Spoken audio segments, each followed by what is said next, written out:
Welcome to WorkSource Pierce Employer Spotlight, a series of video interviews with local Pierce County employers.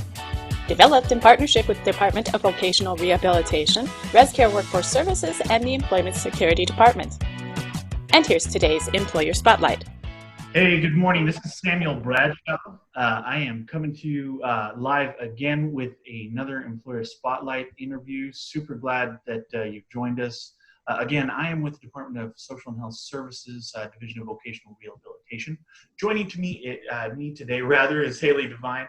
Haliegh is joining us from the Washington State Department of Corrections.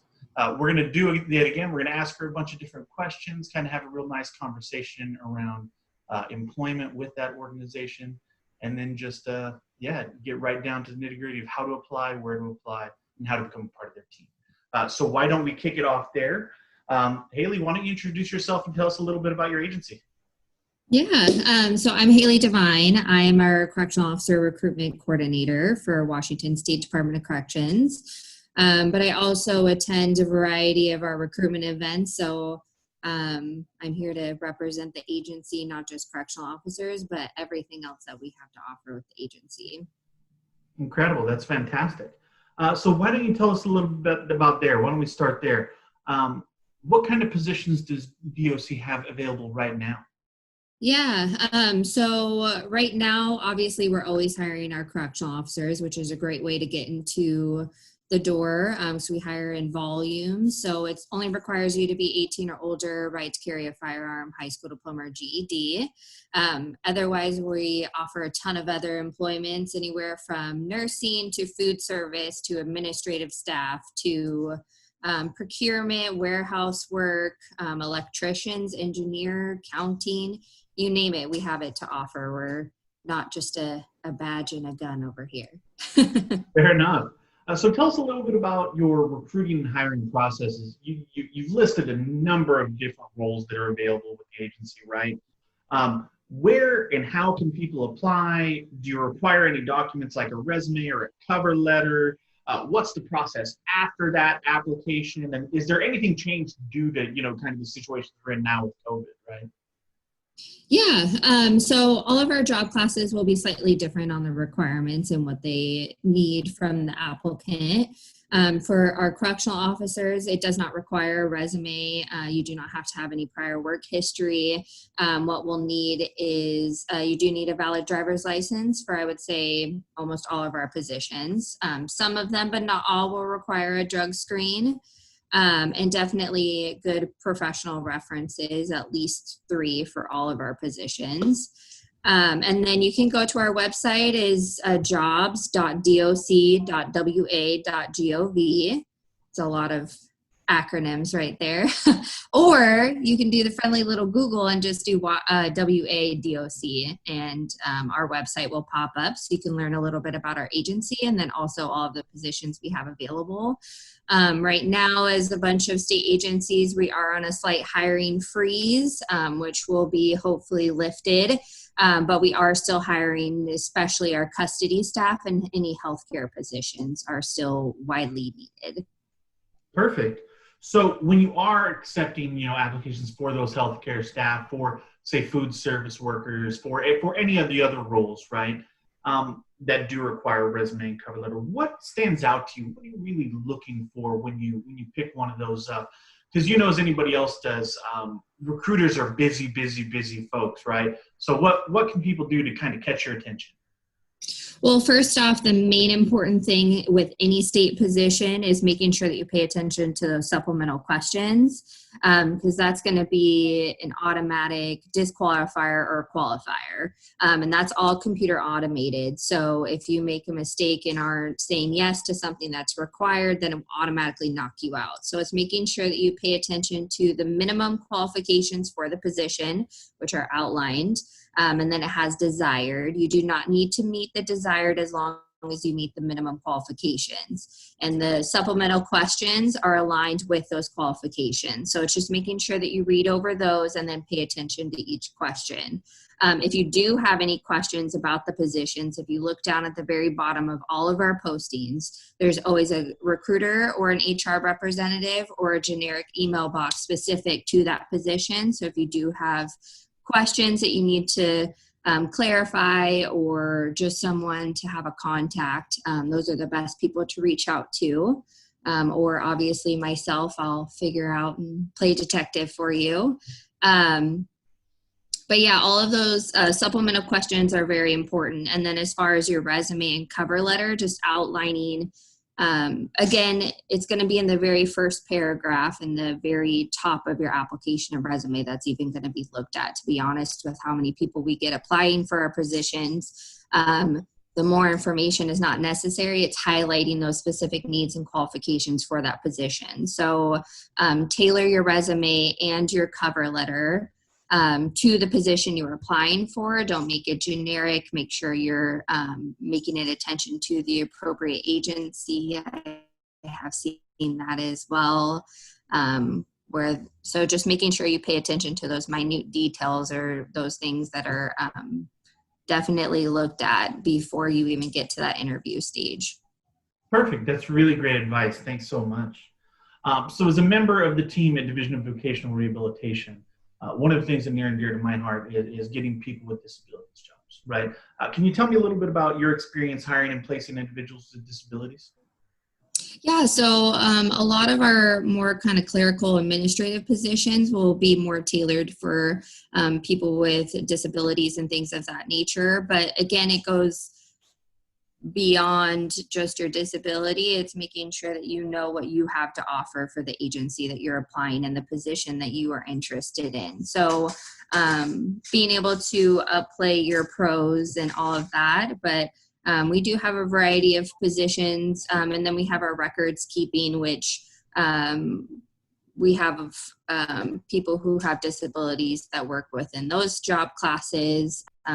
But again, it's a wide view. Feel like you're able to contribute, and what you're kind of passionate about. Do not hesitate to apply, especially we are always looking for people who have bringing diverse into our work field and things of that nature. So everybody has something to offer and bring to the table. Love it. Love it. Another really big group here in this area, as you know, is the folks that are coming off of JDLM that are deciding to make, the Pacific Northwest their home, right? So what can you tell me about your experience hiring or placing veterans after they? Yeah, so I actually, before all of this, COVID, that is, attended the base every Wednesday for transitioning soldiers at the SFL TAP. So people who are currently transitioning or are about to participate in that program. So DOC is always there, me, to help recruit people and let them know all of the different things that we have to offer. And we are very pro-veteran at our agency, especially due to it being a law enforcement. It's is definitely somewhat of a desired field for people who are transitioning out. And then we do the whole chain of command and things like that. So it's a very familiar field, and you get to, depending on what job class you are able to switch your green uniform for a blue uniform. Fantastic. That's absolutely great to hear. I know they'll be really happy to hear that stuff. And yeah, I think I've seen you actually before at the brown bag lunches when I'm working on base. So glad to be here as well. When someone is going to apply, it's always important for them to know kind of they're a match for you and you're a match for them too, right? What can you tell me about the qualities and traits you're looking for in your new hires? Both those corrections officers and maybe outside that too, if there's anything that kind of fits the agency mottos. Yeah, I would definitely say your communication skills, how you're able to present yourself. And, you just want that person that's a kind of an infectious personality per se. So someone who's like super talkative, able to have those conversations, depending on what that position is, all of them, you'll need that communication skills. So it's whether you're in a prison institution and you're talking to offenders on a day-to-day basis, those are communication skills is number one in that position. As well as if you're in a clerical position where you're having to deal with our stakeholders and things of that nature. It's just being able to communicate versus not just verbally, but also your written communication skills for our correctional officers, our clerical staff, healthcare, because we are still do things as far as Sorry. That's okay. We still do things paper form as well. So there's not always spell check or grammar and things of that nature. So it's just making sure that you have the verbal and the written skills, I think, is super important. Yeah, that makes a ton of sense, right? And I think people will be able to appreciate that. One question I'm getting a lot right now from job seekers is about the near-term future, right? With all these changes that are happening in regards to COVID and kind of the current climate we're in with that. Are there any changes that you see in your agency or industry in the next 12 to 24 months, just kind of in the near term? Well, to be honest, we're one of the luckier ones. We are a majority of essential staff just due to the nature of our business. We can't reduce our staff. If anything, we're actually ramping up our hiring. But as far as changes, is I would like to say that I feel like everything that's kind of transpired, not just with COVID, but with the Black Lives Matter movements and things of that nature, and even just individuals with disabilities, it's making our workforce more diversified. So it's offering those positions to people who are able to contribute to making it more of an inclusive workforce. So having a variety of individuals who are able to have the agency be able to offer all sorts of different personalities, ethnicities, opinions. It's just making everything a little bit more diverse and inclusive. So I feel like we have a very diverse population that we supervise. So it's making sure that we also have people who are in uniforms and also behind the gates that are working that look like the people that we're also serving. Yeah, that makes a ton of sense. I'm sure a lot of people will be really happy to hear that.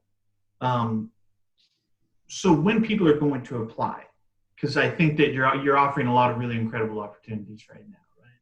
Yeah. Are there any requirements that they need to be aware of? You hit on a few of them earlier, I think, but things I think of are like licensure, training requirements, education requirements, background checks, I think you said. But what about driving abstract for those folks you said that may need to be driving? And I think you hit on pre-employment drug screenings as well. Yeah, so some of our positions will need pre-employment drug screens. Not all of them. Our clerical positions do not. I'm sorry. So yes, driver's license is a need for all of our positions, regardless of if you're driving or not. Driving abstracts will only be needed if you are going to be driving within your position. So we do have truck driver positions. We have some of our correctional officers who obviously drive the chain bus, so that would require a CDL license as well. And then our qualifications as far as age is 18 or older. And you do have to have a high school diploma or GED for all of our positions. And then as far as extra certificates or education, it would, again, just depend on what position you're applying for. So if you're looking into like our IT department or our electrician or engineering, it would require certain types of certifications and education, and those will definitely be outlined in our job posting. So if you're unfamiliar, as well as we hire CNAs, RNs, LPNs, so that would require the Washington State certification in order to perform those functions of those positions. But our correctional officers does not require any type of education beyond a high school diploma or GED, as well as most of our clerical positions wouldn't necessarily require any type of education beyond the high school diploma or GED. Fantastic. So, you know, I've asked you quite a few questions. Is there anything that I've missed that you would like to add and you'd like folks to know about your agency? Just that we have, like I've tried to express, a whole lot more to offer as far as what a lot of people associate Department of Corrections with. We're not just prisons. Yes, we manage our prisons, but I work in a business office, which is just like probably your office that you go to on a day-to-day basis. So it's just trying to break down those barriers and have people kind of look into what we do offer and the variety of positions. And if you're not comfortable working around our offender population, then that's fine. You don't have to. I don't. Yeah, so it's just trying to spread the word that we have so much more to offer. We all like to refer to Department of Corrections as like a little city. If you think of a little city and all the things that you need in order to make that city run smoothly and efficiently, that's us as well. So it's the correctional officers, it's the food service, it's our nursing staff, our healthcare staff, just in general. Electricians, anything of that nature we have to offer. So definitely look into us if you're interested. Fantastic. So it sounds like Department of Corrections has a huge array of different opportunities for every skill level. Sounds like all sorts of different careers available with them for differently abled individuals and maybe folks transitioning out of the military. Please go again to Google and look up Washington State DOC, and you can look for jobs there and learn a little bit about the agency. You can also apply one more time. Haliegh, tell us where that was. It is jobs.doc.wa.gov. We'll take you right to our job opportunities page. Fantastic. So again, there's that website. Please go visit there. If you have any questions, again, go ahead and drop those in the comments. Like and subscribe to the video so you can get notifications when things like these happen. Haliegh, thank you again for joining us. Haliegh Devine from DOC, everybody. We appreciate having you. Haliegh, the floor is yours if you have anything last to say. That is it. Thank you so much for your time. Hope to talk to you all soon. Sounds good. Have a great day. Bye-bye. Thank you for watching. Please feel free to contact the employer at the address shown. Tell them WorkSource sent you.